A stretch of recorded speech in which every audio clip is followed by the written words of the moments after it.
민주당이 불체포 특권 포기를 운운하며 뭔가 대단한 약속을 하는 척하고 있지만 검찰의 정당한 영장 청구니 비회기 구속영장 청구니 하며 계속 빠져나갈 궁리만 하고 있는 것으로 보입니다.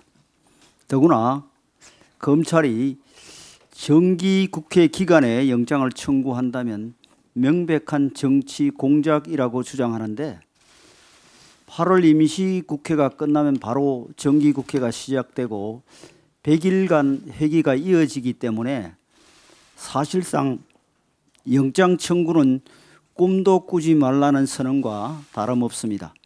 결국 민주당의 비회기 영장 청구 주장은 또 다른 특권을 요구하는 오만한 발상이며 체포 동의안 부결을 위한 명분 쌓기일 뿐입니다. 또한 민주당은 우리 당에 대해 방탄국회 조장을 중단하라고 주장했는데 우리 당이 임시국회를 계속 열자고 하는 것이 어떻게 방탄국회 조장이 되는지 도저히 이해하기 어렵습니다. 민주당 의원들은 자당 의원에 대한 체포 동의안이 올라오면 부결을 택할 수밖에 없는 자동 반사신경을 가지고 있기 때문에 스스로 방탄을 멈출 수 없으니 우리 당 보고 멈춰달란 말입니까? 원래 민주당은 일하는 국회와 민생의 중요성을 강조하며 쉼없이 임시회의를 소집했고 회기를 이어왔습니다. 누가 봐도 방탄을 위한 국회였지만 민생이 중요한 것도 사실이었기에 우리 당은 공휴일에 개원하는 무리한 회기 요구도 받아들였습니다. 빈틈없이 회기를 이어오다가 갑자기 태도를 돌변하여 비회기 기간을 요구하고 나서니 이제는 민생은 내팽개쳐도 상관없다는 말인지 묻고 싶습니다. 불체포 특권 포기 문제는 이렇게 어렵게 돌아갈 이유가 없습니다. 회기 때 체포 동의안이 오면 민주당 의원들이 당대표의 뜻을 존중해 가결의 표를 던지면 되는 것이고 비회기 때 영장이 청구되면 당대표가 자연스럽게 영장 실질 심사를 받으면 됩니다. 모든 국민이 영장이 청구되는 시점을 스스로 정할 권리를 갖고 있지 못한데 불체포 특권 포기를 위한 특권을 요구하는 민주당의 모순이 국회의 정상적 운영을 방해하고 있을 뿐만 아니라 이를 지켜보는 국민을 다시 한번 불편하게 만들고 있습니다. 민주당이 민심을 조금이라도 두려워한다면 지금이라도 비회기 구속영장 청구 요구를 접고 불체포 특권 포기 약속을 실천해야 할 것입니다. 어제 법사위에서 김의겸 의원이 제가 수사 기록을 갖고 있다며 문서를 들어 보이고 그 안에 든 해병대 병사들의 진술을 소개했습니다. 이에 곧바로 김의겸 의원에 대해 수사 기록은 공개될 수 없고 아직 경찰에 이첩도 되지 않았는데 유출돼 질의 자료로 활용되고 있다는 지적이 나왔습니다. 그러자 김의겸 의원은 강범위한 광의의 의미로 수사 기록이라고 얘기했다고 해명하고 작성자가 누구냐는 질문에 대해서는 알려줄 필요가 없다며 답변을 회피했습니다. 그러자 김의겸 의원이 들어보인 문서 하단에는 해병대 수사단이라는 문건의 출처가 선명히 인쇄되어 있어 해병대 기밀 문건이 더불어민주당으로 유출되었다는 의심을 하지 않을 수 없는 상황이었습니다. 현안 보고에 참석한 국방부 차관조차도 볼 수 없었다는 수사 기록이 더불어민주당 의원의 손에 들려 있었다는 것은 결코 가볍게 넘길 수 있는 사안이 아닙니다. 해당 문건이 해병대 수사단의 기밀 문건이 맞다면 이는 형법상 공무상 비밀 누설죄에 해당하는 사안으로 유출자가 누구인지 조속히 수사가 이루어져야 합니다. 또한 아무런 근거도 없이 최상병 사망 사건 수사에 대통령실이 개입했다고 주장해온 민주당도 법사위에 나온 문서의 정확한 성격과 입수 경로에 대해 분명한 해명을 해야 할 것입니다. 그렇지 않다면 지금 수사에 부당하게 개입하고 있는 것은 대통령실이 아니라 더불어민주당이며 정쟁의 소재를 찾다가 의정 활동의 선을 넘어 범법 행위에 관여했다는 비판을 피할 수 없을 것입니다.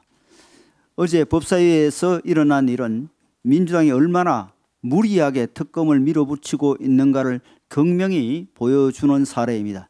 민주당이야말로 검경이 외풍 없이 수사를 진행할 수 있도록 특검을 빙자한 수사 개입을 즉시 중단해야 할 것입니다. 정부의 내년도 예산안 편성이 거의 마무리 단계에 접어들고 있습니다. 그동안 당에서는 예산안 당정 협의를 통해 정부 측의 주요 민생 사업에 대해 예산 반영을 요구해 왔습니다. 그 협의 결과를 일부 말씀드리겠습니다. 첫 번째, 초급 간부 처우 개선입니다. 우리 국민의힘은 정부의 초급 간부 처우 개선을 위해서는 혁신적 전환이 필요함을 강조해 왔습니다. 제도적 측면에서 군인이라는 직업의 매력을 높여야 한다는 점에 당정이 인식을 같이 했습니다.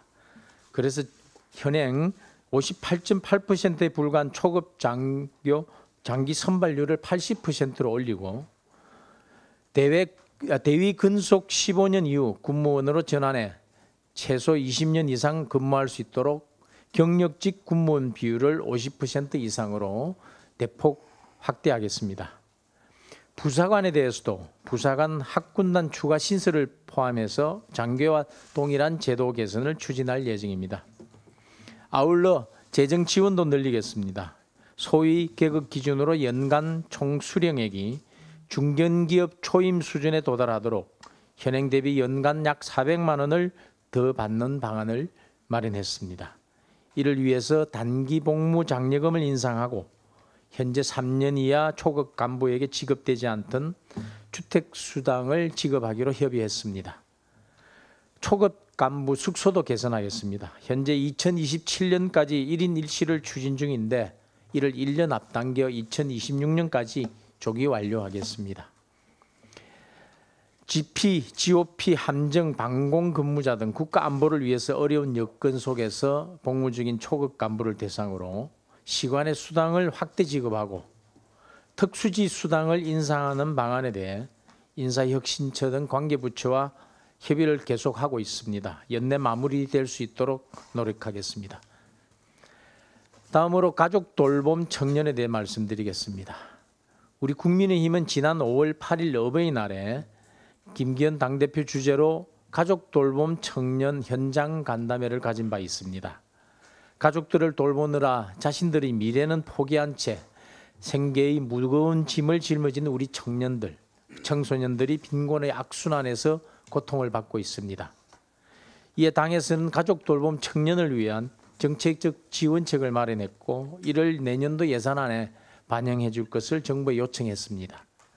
첫째, 무엇보다 가족 돌봄 청년들을 선제적으로 발굴하는 데 시급하다는 점에서 이들을 관리할 돌봄 코디네이터 1만 명에 대한 예산 반영을 요구했습니다.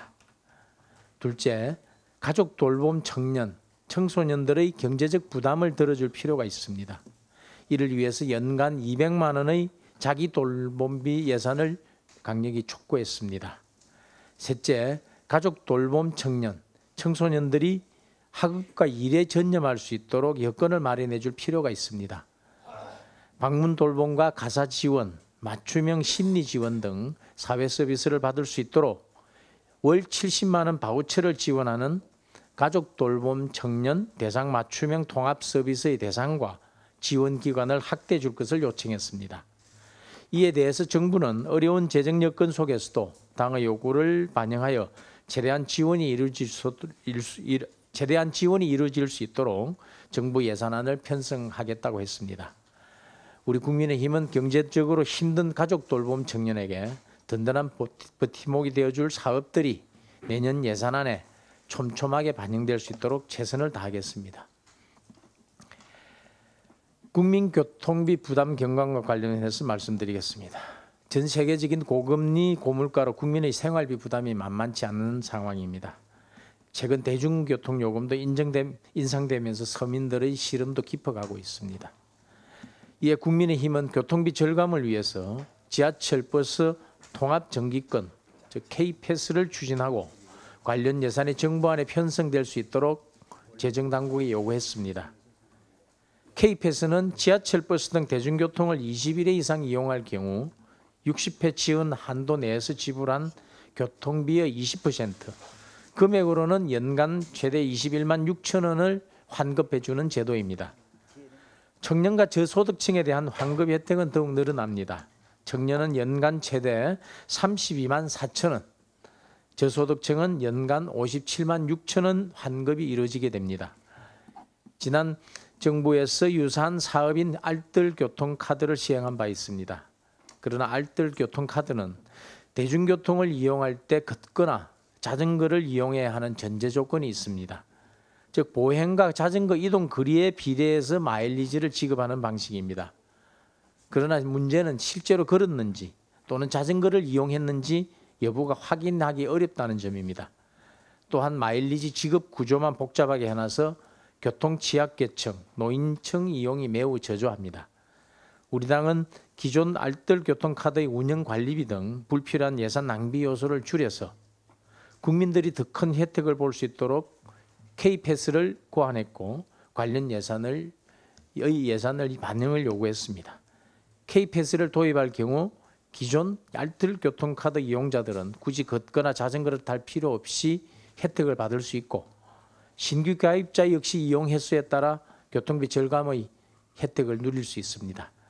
정부는 당의 이런 지적이 합당하다고 공감했고 기존의 불필요한 예산 낭비 구조를 변경해서 국민께 교통비 혜택을 드리는 데 동의했습니다. 정부는 K패스가 내년 하반기에 즉 내년 7월부터 시행될 수 있도록 내년도 예산안에 반영하기로 했습니다. 국민의힘은 국정을 책임지는 여당으로서 민생을 끝까지 꼼꼼하게 챙겨 나가겠습니다. 감사합니다. 한미일 정상회의 관련해서 말씀드리겠습니다. 윤석열 대통령은 이번 한미일 정상회의를 통해 안보와 경제 모든 방면에서 한 단계 업그레이드된 준동맹국가 수준의 한미일 삼각동맹을 이끌어냈습니다.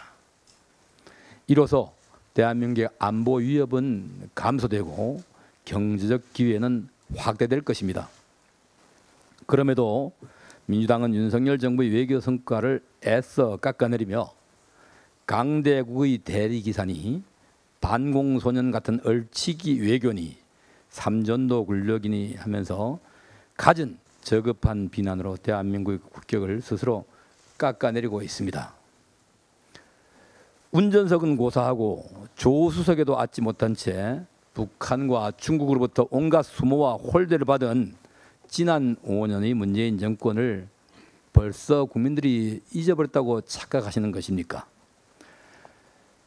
국빈을 방문하여 혼밥으로 홀대받고 수행기자단이 폭행당해도 말 한마디 하지 못하는 이런 국민 자존심을 짓밟는 이런 행태를 보인 것이 바로 그들의 집권식입니다. 어제 이재명 대표는 윤석열 대통령께 어느 나라 국민을 대표하고 있는 것이냐고 물었습니다. 되묻겠습니다. 이재명 대표야말로 어느 나라 국민을 대표하고 있습니까?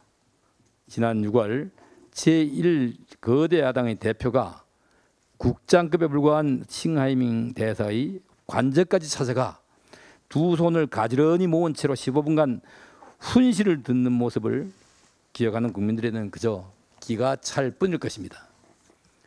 그 기계와 배짱으로 북한과 중국을 대했다면 우리 국민이 북한에게 피살당해도 나서지 못하고 중국으로부터 온갖 조롱을 받아도 말 한마디 못하는 대한민국을 윤석열 정부에게 물려주지 않았을 것입니다. 또한 더러운 평화론이라며 가짜 평화를 지키자고 5천만 국민의 안보를 무장해제시키는 무모한 짓도 하지 않았을 것입니다. 국민의힘과 윤석열 정부는 외교에 있어 국익을 최우선으로 둔다는 기조에 변함이 없습니다. 모든 국내 정쟁은 국경선에서 멈춰야 합니다. 수준 이하의 무지성 비난도 국경에서 멈춰 주십시오. 이재명 대표 영장 청구와 관련해서 말씀드리겠습니다. 어제 이재명 대표가 윤석열 정부를 향해 정권의 무능을 덮으려고 국가폭력을 자행한다. 국가 권력 사회화는 조폭 그 이상이라는 막말을 퍼부었습니다. 본인의 잘못을 깨닫지 못하고 이리저리 칼날을 휘두르는 아나무인의 국민 우롱이자 국민 기만의 끝판왕 모습입니다. 단언컨대 범죄 피의자인 이재명 대표가 제1야당의 당대표 자리를 유지하는 것보다 더한 국민 폭력은 없습니다. 또한 정당한 영장 청구에 이어 비회기란 두 가지 단서 조항까지 내세우며 특별한 처우를 요구하는 피의자는 이재명 대표에는 없을 것입니다. 영장 청구는 어디까지나 수사 진행 과정의 하나일 뿐입니다. 검찰이 이재명 대표의 요구대로 영장을 청구할 이유는 없습니다. 그것이야말로 허용되어서는 안 될 과분한 특권일 뿐입니다. 민주당은 한술 더 떠 검찰이 정기국회 기간 중에 영장을 청구한다면 명백한 정치 공작이라며 이재명 방탄을 위한 군부를 떼고 있습니다. 정청래 최고위원은 당대표를 잡아가지 말라고 이야기해야 할 의원들이 잡아가라고 도장을 찍는 게 이해가 가지 않는다. 민영배 의원은 간단히 물리치는 방법이 있다며 투표를 검하면 된다고 말했다고 합니다. 이럴 것이라면 애초에 왜 불체포 특권 포기를 약속한 것입니까? 국민들이 이재명 대표가 불체포 특권 포기한다 했더니 정말로 포기한 줄로 속은 것입니까? 투표를 거부하자, 부결표를 던지자 등의 멀렴치한 말장난이 이어지고 있는데 이것이야말로 국민들에 대한 정치폭력 이상도 이하도 아닙니다. 불과 며칠 전 이재명 대표는 검찰 포토라인 앞에 서서 대국민 기만쇼를 이어가며 계속해서 무죄를 주장했지만 진실까지 덮을 수 없음을 알아야 합니다. 거짓말보다 더한 국민 배신은 없습니다. 이재명 대표와 민주당은 더 이상 꼼수는 버리고 정정당당하게 불체포 특권을 포기하십시오. 그리고 사법 절차에 협조하십시오. 불체포 특권 포기의 결말이 진정한 대국민 사죄가 될 것인지 대국민 기만극이 될 것인지는 이재명 대표와 민주당의 손에 달려 있습니다. 끝까지 손바닥으로 하늘을 가리려 한다면 이재명 대표의 발언처럼 역사와 국민의 무서움을 곧 깨닫게 될 것입니다. 지금 이 순간에도 모든 국민들이 지켜보고 있다는 사실을 명심하기 바랍니다. 이상입니다. 더불어민주당 이재명 대표가 자신의 사법 리스크를 변호했던 변호사들과 경기도지사 시절 산하기관장, 비서관 등 측근들에게 대거 특별 보좌역 임명장을 수여한 것으로 확인됐습니다. 그런데 이들 중 상당수는 내년 총선에서 비이재명계, 호남, 중진 의원 지역구 출마를 준비하고 있는 것으로 밝혀지면서 또다시 이재명 대표의 사당화가 의심받고 있는 상황입니다. 또한 총선 후보 경선을 위한 여론조사를 할 때 일반적으로 후보자는 2개의 양력을 표시할 수 있습니다. 그런데 민주당은 2020년 총선 경선 당시 6개월 미만 경력 사용 금지 규칙을 적용하였습니다. 이 때문에 내년 2월 총선 경선이 본격화되기 6개월 전인 이달에 임명장을 준 것 아니냐라는 비판이 나오고 있습니다.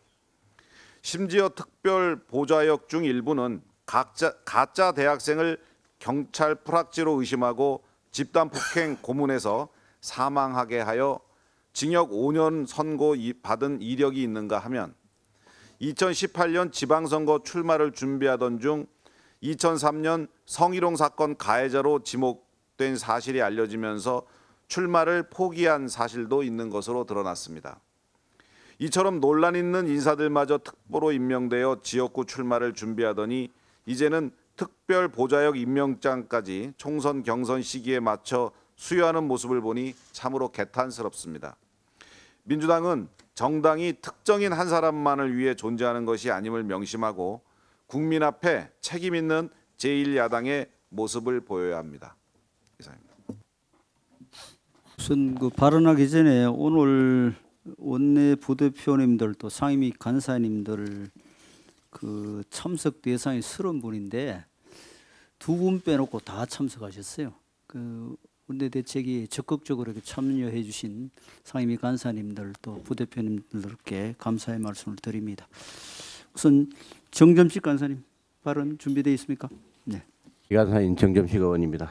민주당 이재명 대표가 어제 최고위원 회의에서 구하라법 통과를 촉구하며 정부와 국민의힘이 제도 개선에 미온적이며 국회가 아직도 입법을 못하는지 답해야 한다고 말했습니다. 168석의 막강한 국회 다수당의 힘으로 양국관리법, 간호법을 강행 처리한 것도 모자라 이태원 특별법 등 정쟁 법안들을 신속 처리 안건으로 지정한 민주당 대표가 할 수 있는 발언인지 의심스럽습니다. 보상금을 챙기기 위해 수십 년 만에 모습을 드러낸 비정한 부모의 행태에 분노하지 않을 국민이 누가 있겠습니까? 법사위 간사인 저도 기존 제출된 관련 법률안들의 미흡한 사항을 개선 보완한 민법 개정안을 대표 발의하였고 그 누구보다 양육의 의무를 다하지 않은 부모에 대한 상속권 상실제도 마련에 많은 노력을 기울여 왔습니다.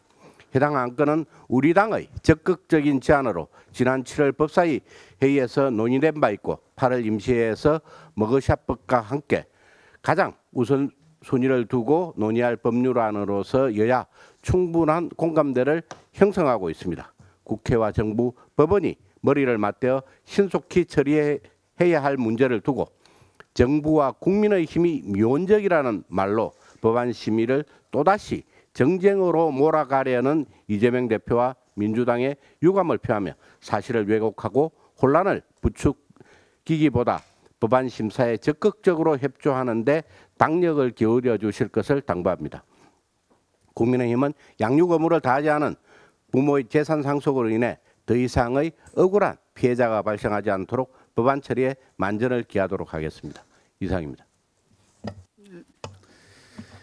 이번 캠프 데이비드 한미일 정상회의는 글로벌 중추국가로 자리매김한 대한민국의 위상을 전 세계에 각인시켜준 자리였습니다. 바이든 대통령이 대통령 전용 별장인 캠프 데이비드에 외국 정상을 초청한 것도 최초의 일이었고 3개국 정상이 한미일 정상회의만을 위해 만나는 역사상 첫 번째 자리였기에 전 세계의 큰 관심을 받았습니다. 바야흐로 전 세계 GDP 3분의 1을 차지하는 자유민주주의 협의체가 탄생한 것입니다. 이는 대한민국 외교사에 기록될 역대급 성과로 평가하기에 부족함이 없는 일입니다. 불과 1년 전만 해도 한일 관계는 엉망이었습니다.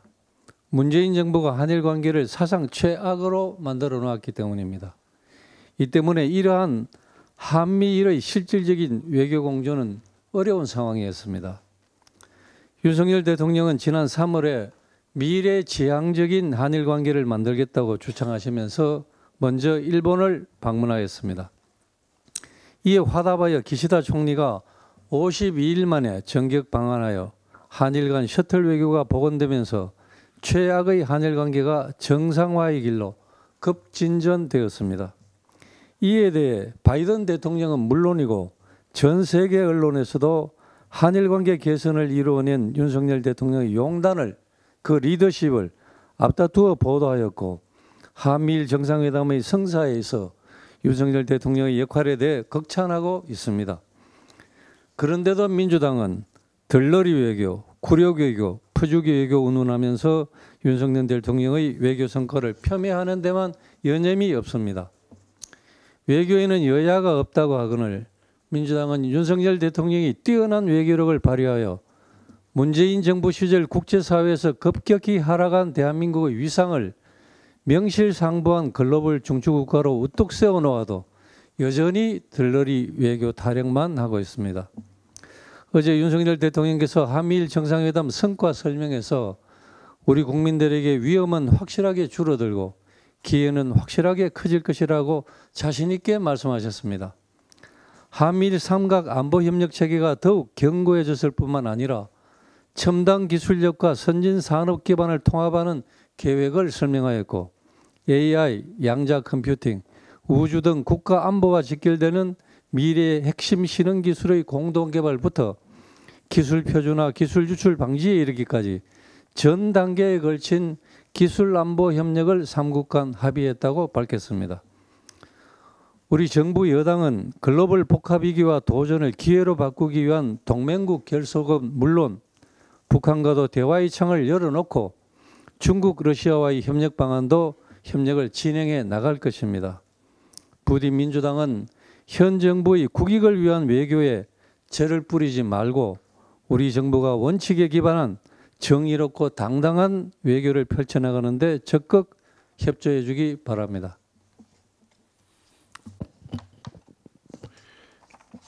네, 현재 이동관 방송통신위원장 후보자에 대한 인사청문 보고서 채택이 야당의 억지와 목리로 지금 난관에 부딪히고 있습니다.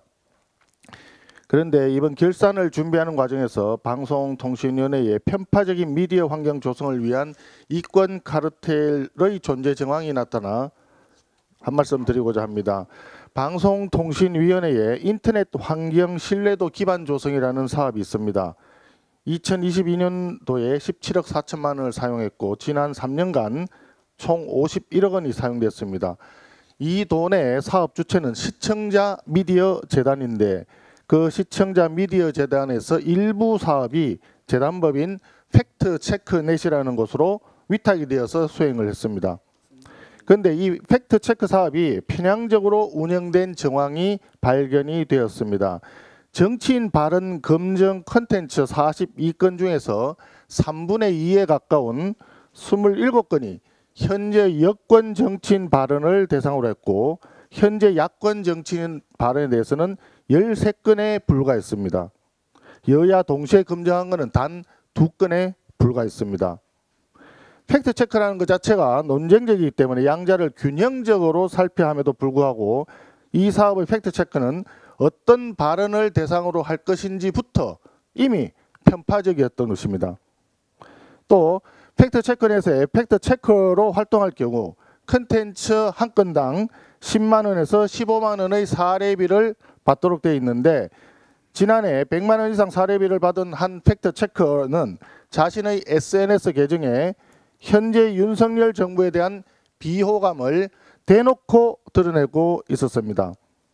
이 말은 팩트체크 등록 시 해당자에 대한 정치적 중립성 등의 검증이 전혀 이루어지지 않았다는 반증입니다.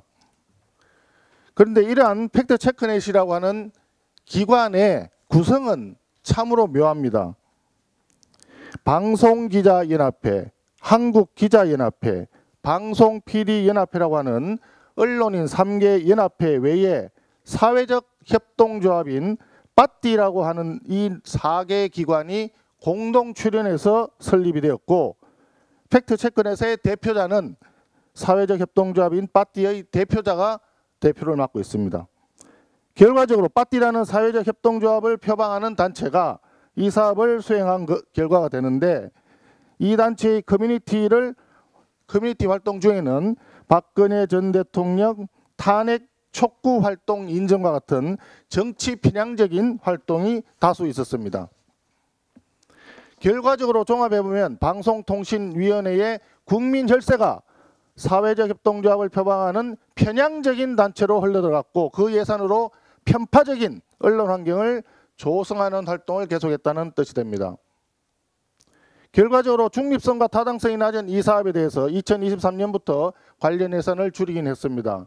현재 이 법인은 해산을 의결한 상태입니다. 그런데 해산을 의결한 것이 더 수상합니다.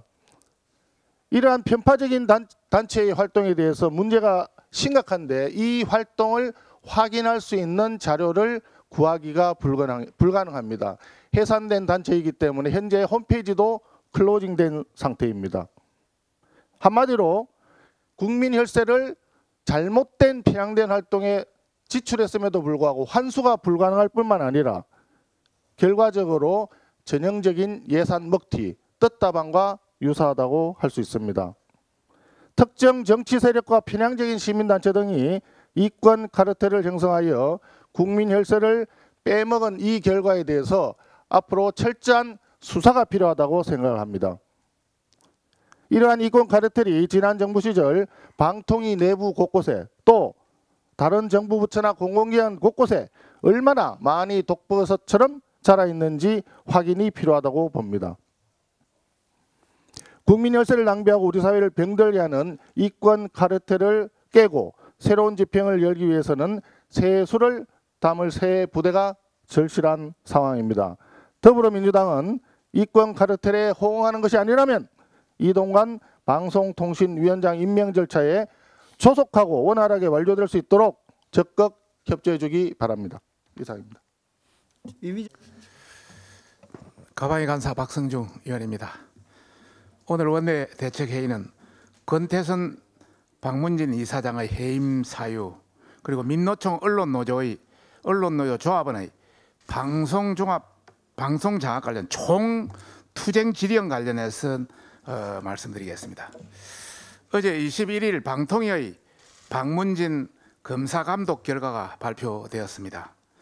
조사 결과 박문진 권태선 이사장의 심각한 해태, 비위 등 문제가 발각돼서 정당하게 해임 조치되었다는 점을 다시 이 자리에서 말씀드리겠습니다.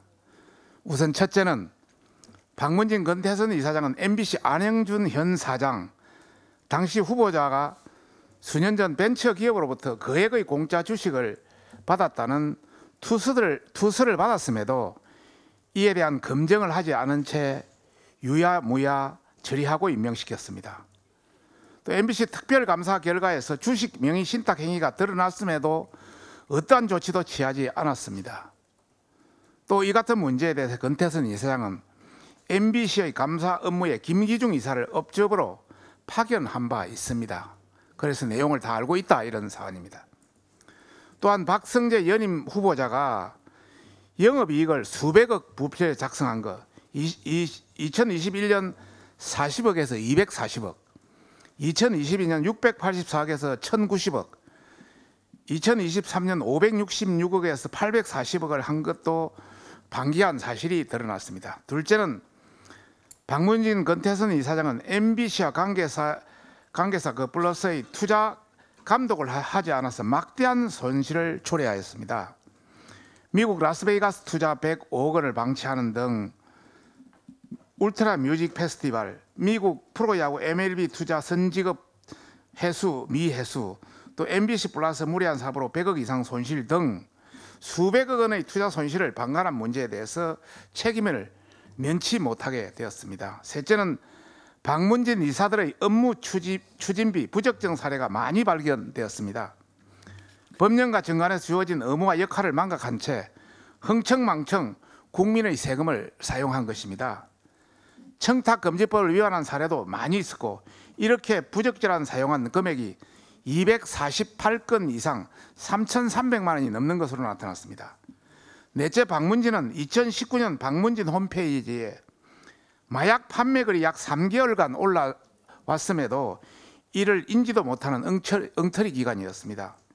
이에 대해 박문진은 홈페이지 수정 등 재발 방지 노력을 하지도 않고 방치하고 태업한 문제가 있습니다.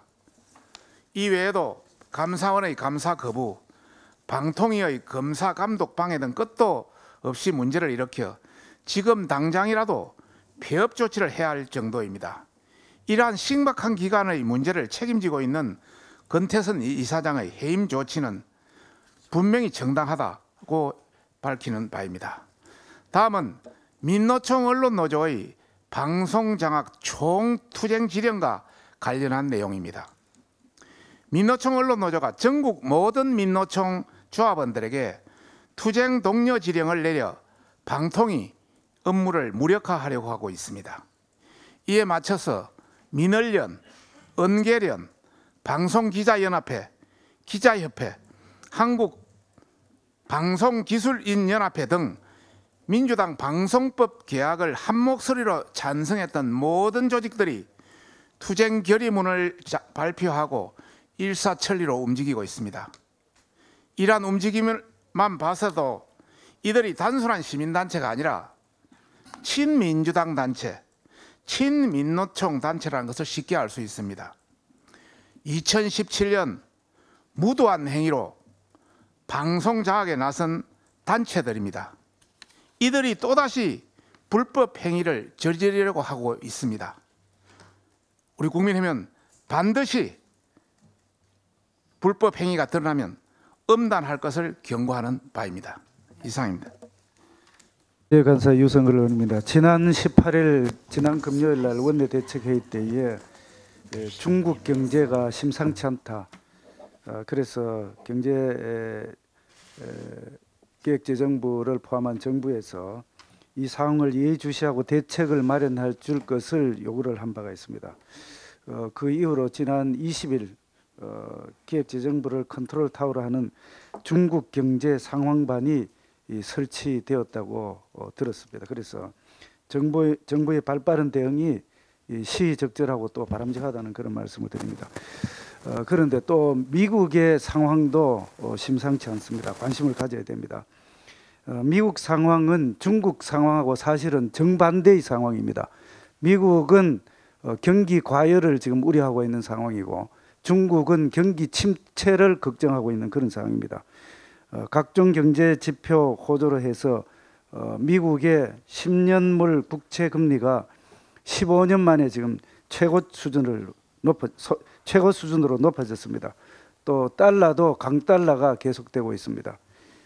결과적으로 보면 중국은 이미 기준금리를 내렸습니다. 미국은 기준금리를 최고치로 올렸지만 더 올려야 된다는 그런 의견이 힘을 받고 있는 그런 상황입니다.